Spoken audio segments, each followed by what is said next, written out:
Welcome to Tell Tutorials.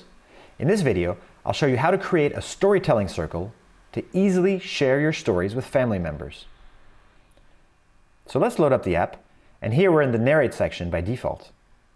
Let's tap the middle profile icon at the bottom of the screen to access the profile section.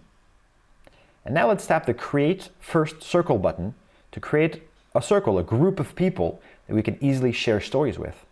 Circles make it really easy to share stories at the tap of a button. At any time, anyone in the circle can go back to any one of the stories that have been shared forever.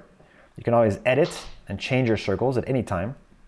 So let's go ahead and create a circle and choose an image if we want and type in a circle name. Let's call it My Family Stories and tap Next. Now let's choose who we want to add to the circle. I'll start with my two kids who have sub-profiles in the app, and I'll also add someone else by email, and then add members. There we go. The circle appears in my profile, and it also appears in the profile of all the people I've added to that circle.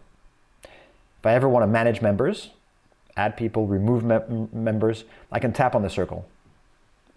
Here I can add members by tapping the plus and adding new members as I did before. I can also manage members by tapping the Manage button and then the menu at the top right to remove members and then select the ones I want to remove. I can also change admin rights and select or unselect admins. Finally, I can edit the group name and picture by selecting Edit in the top right menu. And here I can change the circle picture or the name. And it's updated.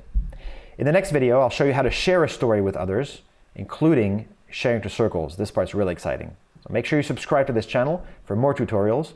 And also, we got tons of free stories that we'll be putting up right here on YouTube. See you soon.